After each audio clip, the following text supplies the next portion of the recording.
नमस्कार, today news UP में आपका बहुत बहुत स्वागत है। आइए नजर डालते हैं उत्तर प्रदेश से जुड़ी हुई आज की ताजा तरीन खबरों पर। हाई स्कूल इंटर पास को मिलेगी 11,000 की नौकरी, इन बातों का रखें ध्यान। जी हां, यदि आप नौकरी की तलाश कर रहे हैं और हाई स्कूल या इंटर पास हैं तो आपके लिए अच्छी खबर है। इसके लिए आपको सेवायोजन कार्यालय में पंजीयन के साथ ऑनलाइन आवेदन करना पड़ेगा। साथ ही निजी कंपनियों और से 554 पदों पर भर्ती के लिए 31 अगस्त तक ऑनलाइन आवेदन करना है।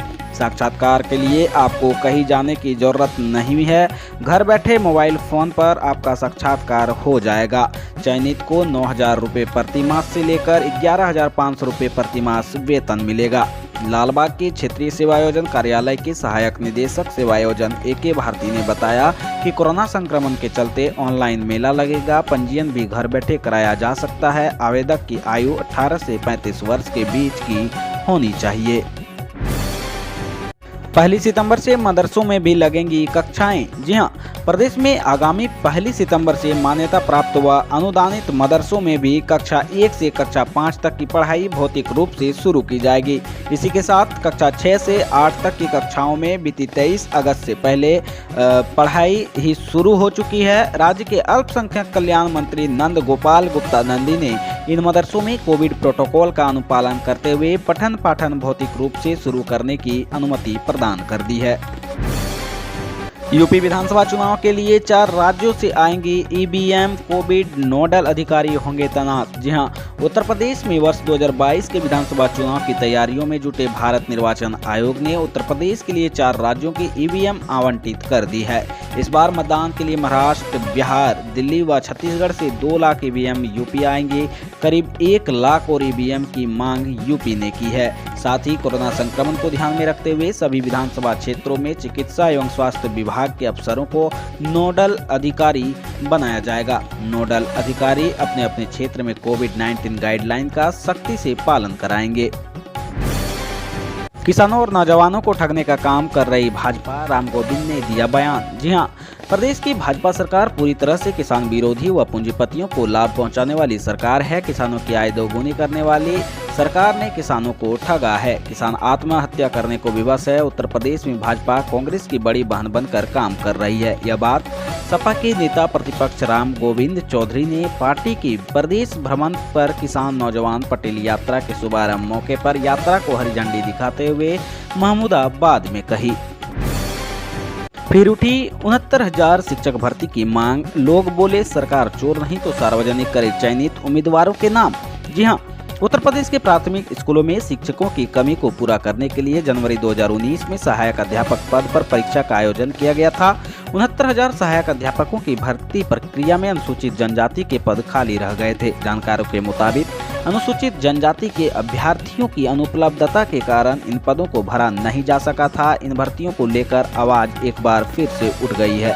ट्विटर पर 69,000 शिक्षक आरक्षण घोटाला इस समय टॉप ट्रेंड है। उम्मीदवारों के आंदोलन को धार देने वाले पहुंचे भीम आर्मी प्रमुख चंद्रशेखर आजाद ने ट्वीट में कहा, मैं 69,000 शिक्षक भर्ती में आरक्षण घोटाले से पीड़ित छात्रों के साथ आंदोलन स्थल लखनऊ पर बैठा हुआ हूं। छात्र न्याय की लड़ाई लड़ रहे हैं, हम उनके साथ हैं, सरकार को न्याय देना ही होगा। जन्माष्टमी पर निर्बाध विद्युत आपूर्ति के निर्देश। ऊर्जा मंत्री बोले सभी जरूरी इंतजाम सुनिश्चित करें। जी हां, ऊर्जा मंत्री श्रीकांत शर्मा ने पावर कॉर्पोरेशन के अधिकारियों को जन्माष्टमी पर सभी क्षेत्रों को निश्चित शेड्यूल के अनुसार निर्बाध बिजली आपूर्ति सुनिश्चित करने के लिए सभी जरूरी कदम उठाने को कहा है।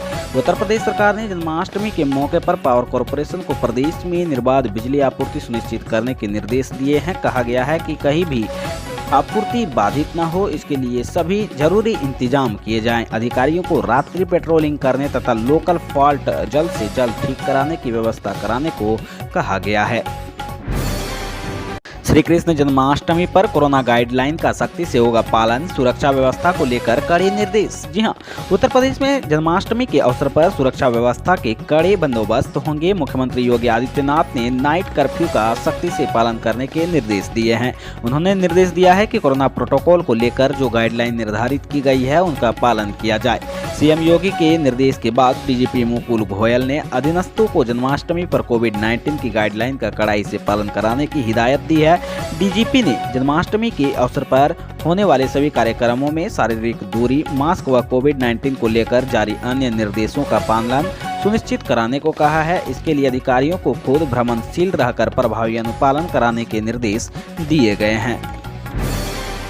बैंकिंग क्षेत्र में व्यापक बदलाव। अब रेलवे स्टेशन, एयरपोर्ट, मॉल और अस्पतालों में मिलेगी बैंकिंग सुविधा। जी हां, देश में रिटेल बैंकिंग की पूरी तस्वीर बदलने जा रही है। जल्द ही रेलवे व मेट्रो स्टेशन, एयरपोर्ट, मॉल, बड़े अस्पताल, शैक्षणिक संस्थान और पर्यटक स्थलों पर सभी प्रकार की रिटेल बैंकिंग सुविधाएं उपलब्ध होंगी। इन जगहों पर ही उपभोक्ता हाथ के हाथ लोन भी ले सकेंगे। बैंकिंग से जुड़े अन्य उत्पाद की जानकारी से लेकर उनकी खरीदारी तक इन जगहों पर संभव हो सकेगी। वहीं बैंकिंग में तकनीक के इस्तेमाल से बड़े फ्रॉड को रोकने की भी तैयारी हो गई है। बैंकिंग क्षेत्र में होने वाले इस व्यापक बदलाव को लागू करने की जिम्मेदारी IBA अर्थात इंडियन बैंक्स एसोसिएशन को दी गई है और इस दिशा में काम शुरू हो गया है।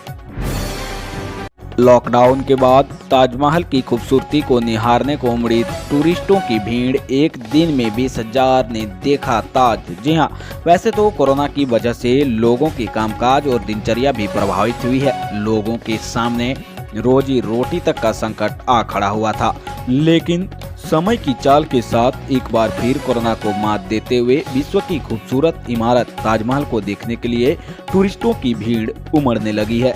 ऐसा विगत कई माह में पहली बार हुआ है जब एक दिन में 20,000 टूरिस्टों ने ताजमहल की खूबसूरती को निहारा हो। वहीं बात करेंगे आज के आखिरी खबर उत्तर प्रदेश के मौसम अपडेट पर। तो 2-3 दिन और चलेगा बदली और बारिश का सिलसिला। जी हां, यूपी में बादलों की आवाजाही के बीच हल्की से सामान्य बारिश का सिलसिला अभी 2-3 दिन और चलेगा, यानी जन्माष्टमी तक मौसम सुहाना रहने का मौसम विभाग का पूर्वानुमान है।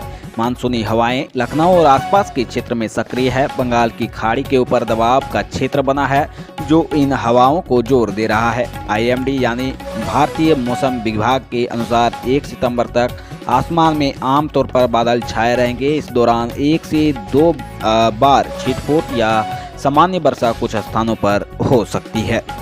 उत्तर प्रदेश की तमाम बड़ी खबरों से अपडेट रहने के लिए हमारे चैनल टुडे न्यूज को सब्सक्राइब करें और बेल आइकन को दबाना ना भूलें।